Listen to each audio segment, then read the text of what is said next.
What's up, guys, and welcome back. Today what we have is a Tenere 700, which obviously I'm super excited about, and I'm super lucky to ride this thing for the week and give you guys my opinions of it.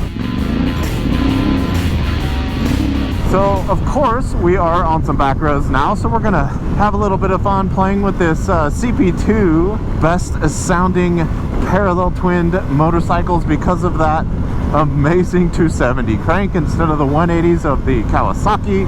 But it is basically the same engine that's in my Yamaha R7. It's the same engine that's in the MT-07. Let's face it, this is a absolutely fantastic engine. This is definitely one for the record books of just an all-around great engine for pretty much any platform. Apparently Brembo doesn't mean amazing brakes, because that was my first thought when I looked at the bike. I was like, holy shit, Brembo's front and back, that's badass.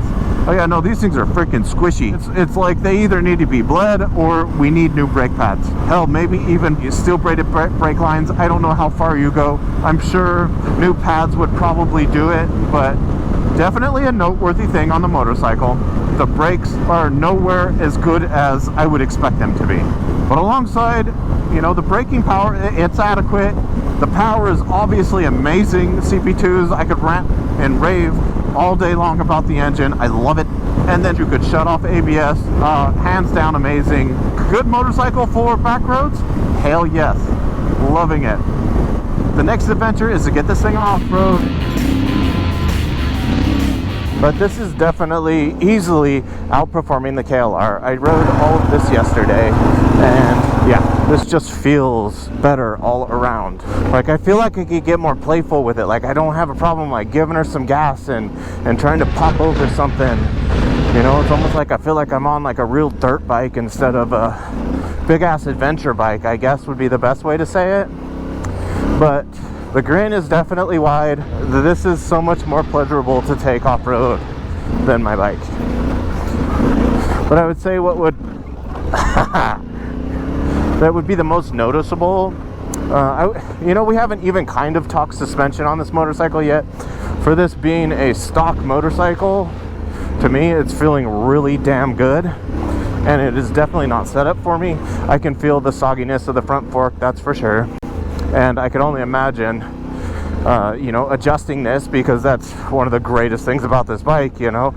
You are getting adjustable suspension, front and rear, which is freaking rad. Be good for me to grow into for a few years, that's for sure. Until I got better and understood what I wanted out of the suspension.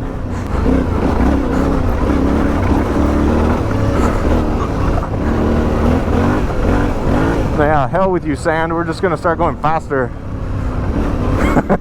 as I start slowing down. Oh my god.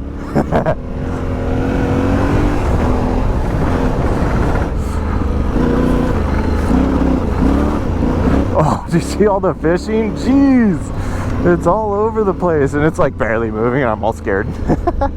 That's how it goes though, guys. Experience and time, that's all we need.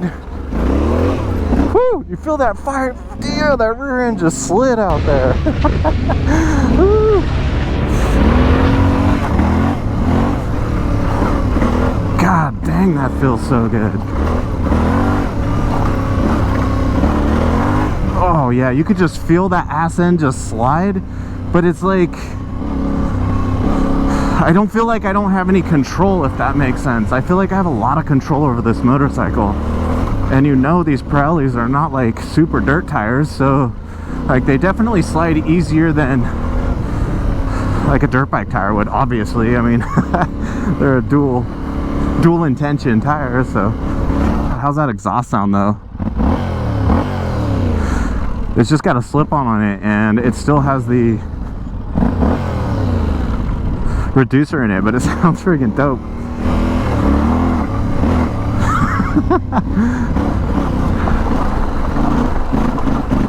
Oh, wrong gear. Oh yeah. Oh man, this is freaking fun. This is freaking fun. Oh, there's a jump. Oh man. Alright guys, so far we are about an hour into this adventure, and my first impressions of riding this thing off-road is that it completely, I don't want to say it destroys my KLR, but it definitely feels like it needs to be out here. Like, this is its job in life.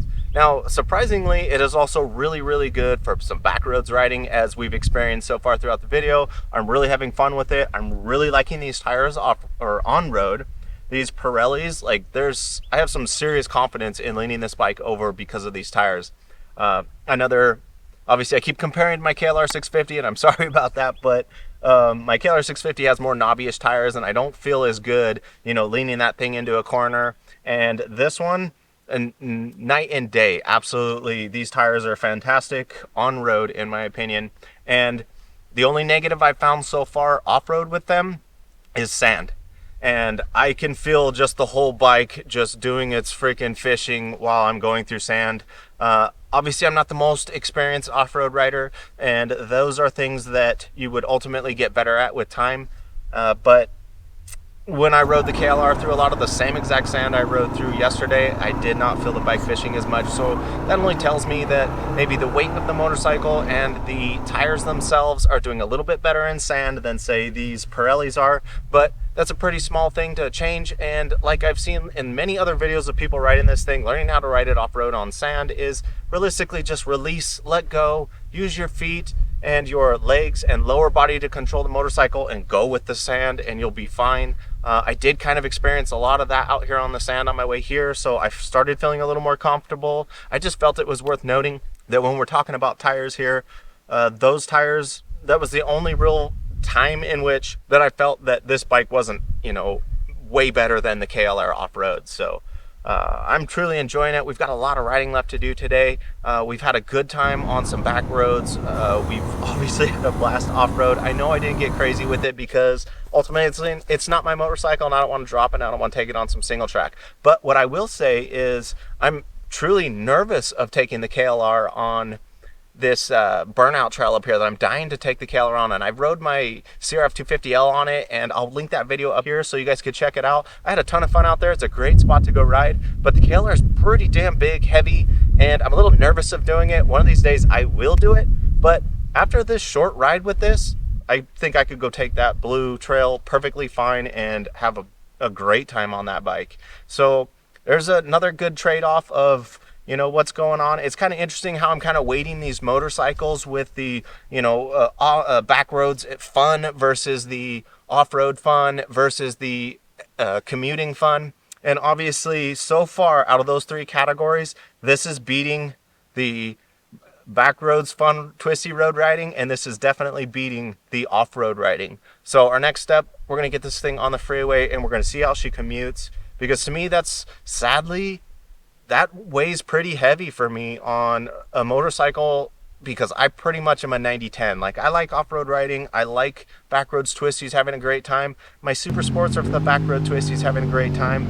And so far, my KLR has been for commuting and getting off-road and having some fun. So it's going to be really interesting to get this thing on the freeway, and I'll let you guys know what I think.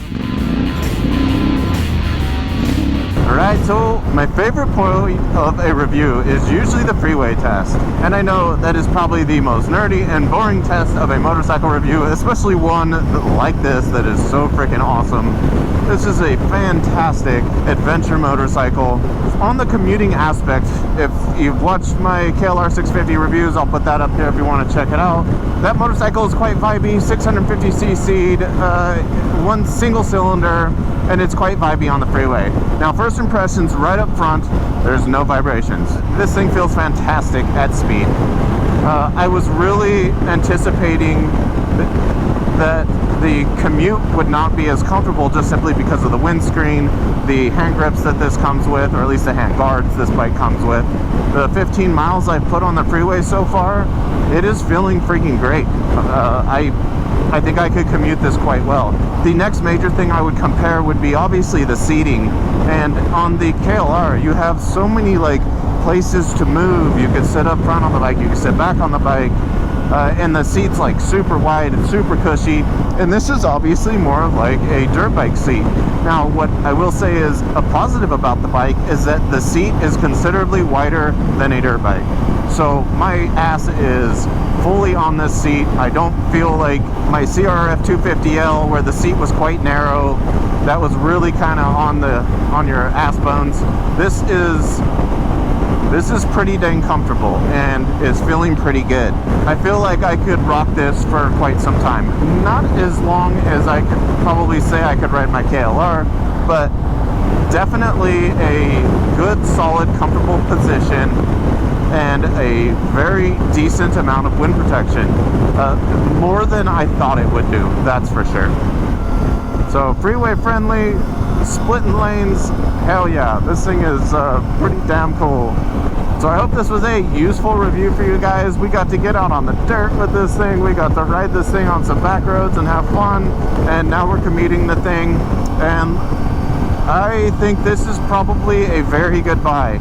And I will definitely say, when I decide I'm ready to move on from my KLR, if I ever do, this would definitely be my next step. So thanks again for watching, guys, and I'll see you next week. Peace.